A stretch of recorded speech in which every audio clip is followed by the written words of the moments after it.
سلام خوش آمدید به چنل یوتیوبی با محمد بگیره. این آقا سبزی فروشه. تخصص دارد در فروش سبزی و پاک کردن و چیدن سبزی. این توضیح راجع به سبزی خوردن چه خصوصیتایی داره؟ چیزی که توضیح همون فالووران عزیز و باید همون سابسکرایب هم بکنه.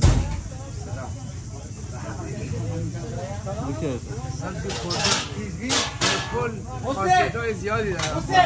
ما خاصیت‌های سبزی همه بومیشون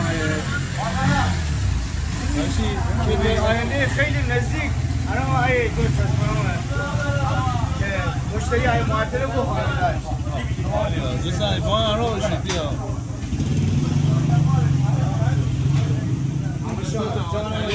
این بسا تقی هم اشتقی آقا تقی با 65 سال سابقه در بازار لشنجا اینجاست. درست آقا؟ آقای بازرگان در غرفه این قسمت غرفه آقای بازرگان مدیریت دارن. آره اون قسمت غرفه آقای بازرگان هستن. ولی آقا تقی حسابدار در اصل بار همیشه نه. آقا همه چینه هر چی اختیارت کام داره هر چی بفروخته آزاد.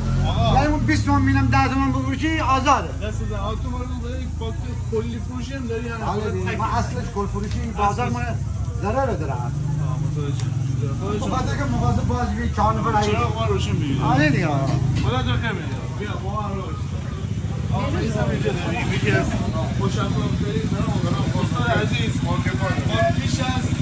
پیش از 10 مدال 20 افتخار برای لشنجا بالا بچه ها که دارن میارن خود استاد این آقای میسم ما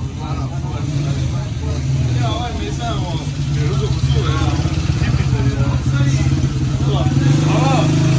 آقا میسم ما هم یکی از کاسبای خونسرد و آرام بازاره بیاد با من همراه باشید همین فهمی بگید سلام آقایان آقا در سیفیجات درست آقا یه توضیح راجعش این کار دیگه همون بالای لوکس فقط لوکس همون بالای لوکس فروش بالا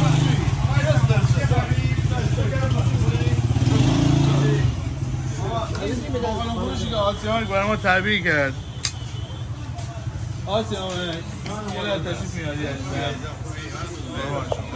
این باقالا فروش کل چه بودی آسیان باقالا فروش خانه آره خانمون درست بکنه خیلی عالی باقالا فروش دل خوبی باقالا فروش موشین محلی اینو خوش عجب عالی است این باقالا این چیز باقالا دهنه به نوع آدمی با خوری باید سلام این موزه داره درست آدم جان محلی یکی از بهترین مکانیکون باکسیستاز بر سر از مکانیکی هم اومده باکسیستاز در لشنجا اگر چه ماشین مشکلی پیدا بودی که اصلا حل نبا این نوعی چی مانکشیسه این آقا فوق تخصص بگیر آقای این آقا فوق تخصص به افتقاری دست بالا آقا فوق تخصص خدا در خیر بدید آقا در خدمت شما این سعی ما رو ثابت کرد بکنید لایک بکنید این طرف ببین آدم جان محلی آنجا محلی آستانه اینو این میگی با میزازونی